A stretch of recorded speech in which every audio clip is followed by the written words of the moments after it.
Hi, in the continuation of concurrency control technique based on timestamp, now we are going to learn Thomas Wright rule. तो last class में हमने क्या learn किया था? Basic time stamp ordering. Thomas write rule जो है basic time stamp ordering में जो राइट रिक्वेस्ट है उसमें थोड़ा सा चेंज करके हम थॉमस राइट रूल बनाते हैं. तो अगर आप थोड़ा सा देखेंगे क्या हमने बेसिक टाइम स्टैम्प ऑर्डरिंग में लर्न किया था. तो बेसिक टाइम स्टैम्प ऑर्डरिंग में हमने देखा था कि जब कोई डेटाबेस में क्यू आइटम है उसको कोई ट्रांजेक्शन रीड करता है या राइट करता है तो उसका टाइम स्टैम्प उसको अलॉट हो जाएगा. फिर नेक्स्ट T2 जब उसको रीड राइट करेगा तो वो टाइम स्टैम्प हो जाएगा. तो अगर कोई TI ट्रांजेक्शन जो है उस डेटाबेस में क्यू आइटम को एक्सेस करना चाह रहा है और अगर ये दो कंडीशन है अगर रीड करना चाह रहा है तो ये दो कंडीशन में इसमें रोल बैक हो जाएगा, इसमें एग्जीक्यूट करेगा. और जब राइट रिक्वेस्ट होती है तो राइट रिक्वेस्ट में यहाँ पे रोल बैक करेगा, यहाँ रोल बैक करेगा और इस पे जो है वो क्या करेगा, एग्जीक्यूट करेगा.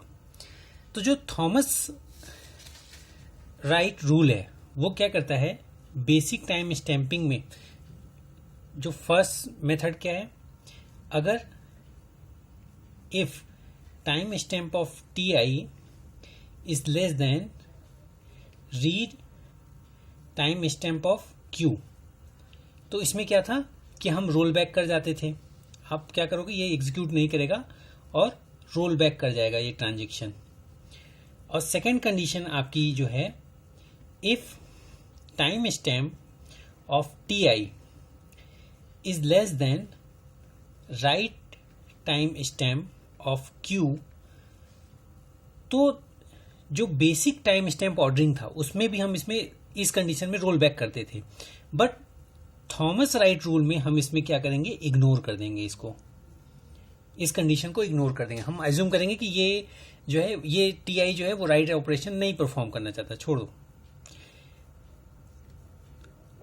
थर्ड जो रूल है थॉमस राइट रूल का, अगर ये दो कंडीशन आपकी एग्जिस्ट करती हैं, ठीक है, तो आप इस कंडीशन में तो रोल बैक कर गए, इस कंडीशन में आपने क्या किया, इग्नोर कर दिया. If both the condition 1 and 2 do not occur, तो क्या होगा, write operation of TI is executed. अगर कंडीशन 1 प्लस 2 अकर नहीं करते हैं तो क्या होगा, वो एग्जीक्यूट कर जाएगा ट्रांजेक्शन. तो इसका एक एग्जांपल लेते हैं. इन केस मान लो T1 और T2 टू ट्रांजेक्शन है. तो T1 ने जो है रीड क्यू परफॉर्म किया, फिर T2 ने राइट क्यू परफॉर्म किया, राइट क्यू परफॉर्म करने के बाद कमिट कर लिया,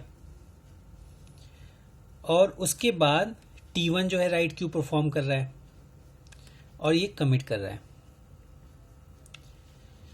तो इस एग्जांपल में आप देखिए क्या ये कॉन्फ्लिक्ट सीरियलाइजेबल है.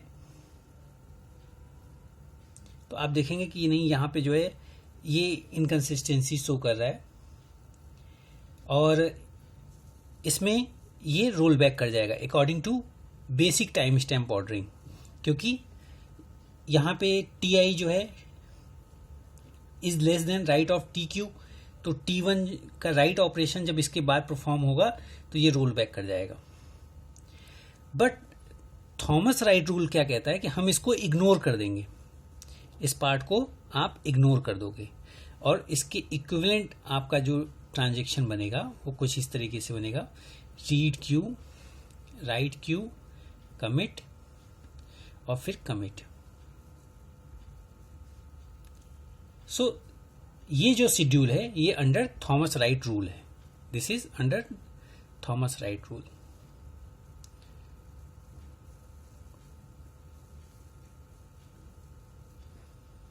और this is non conflict serializable schedule. एक चीज और इंपॉर्टेंट है, जो थॉमस राइट रूल है does not enforce conflict serializability, however it makes use of view serializability. So this is the benefit of Thomas write rule. और ये थोड़ा सा डिफरेंस है कि आप जो सेकेंड रूल था उसमें आप इग्नोर कर देंगे, जबकि बेसिक टाइम स्टैम्प ऑर्डरिंग में आप यहाँ क्या करते थे, रोल बैक कर जाते थे.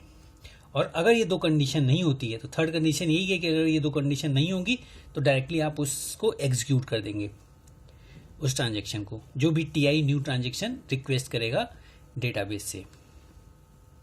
ठीक है, थैंक यू।